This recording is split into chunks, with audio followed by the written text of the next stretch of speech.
that it wasn't just shown off at the famous 1893 Chicago World's Fair. It was used to light it. Without Tesla, we wouldn't have the electricity in our homes, the motors in our cars, or the ability to change the channel when American Idol starts. We wouldn't be able to see broken bones on an X-ray image or listen to the weekly top 40 on the radio.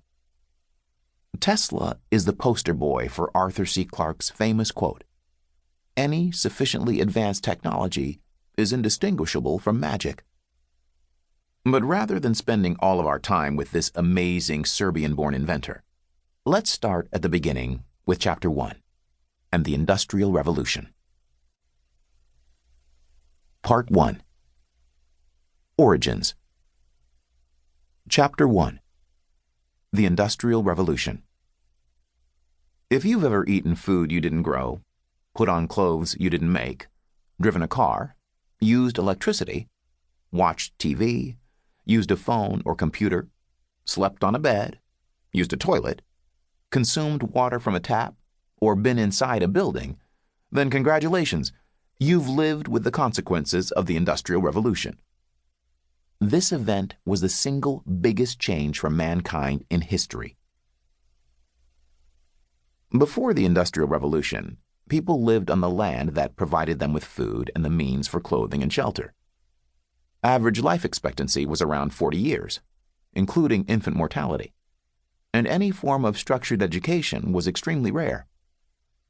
All the while, disease and malnutrition were rife.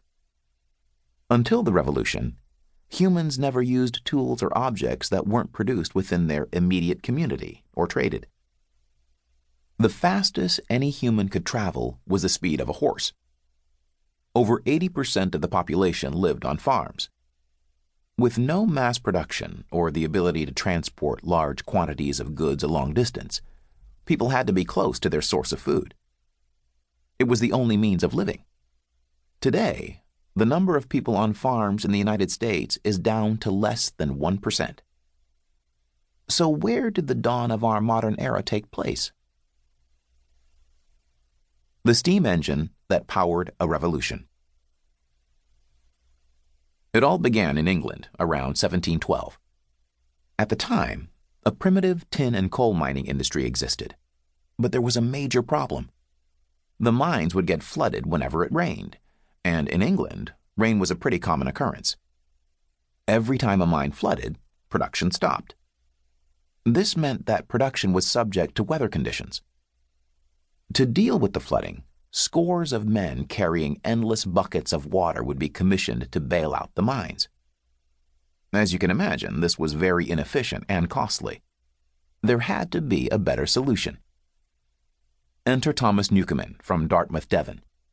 He was the inventor of the first practical steam engine. What's important here is the revolutionary application of one of water's most fundamental properties, that heated water turns to gas, steam, and that this steam expands, pushing objects in its wake, causing motion. This was the first practical device that used steam to produce motion. The steam pump, now named the Newcomen engine, was put to use in the mines. This in turn increased the production of coal and tin. Through the power of steam, human effort was no longer needed to bail out the floodwater. As great as this was, there were some problems with Newcomen's engine. It was slow and used a lot of coal, making it expensive to run. James Watt. With a basis to start from, there was now room for someone to come through and improve the technology of the Newcomen steam engine. That someone was Scotsman James Watt, the man who truly got the revolution going. Born on January 19, 1736, James Watt was the son of a shipyard owner. While in school, he was taught Latin and Greek, but was thought to be slow by his teachers. As it turned out, he just wasn't interested in language. When it came to engineering and mathematics, however, James excelled.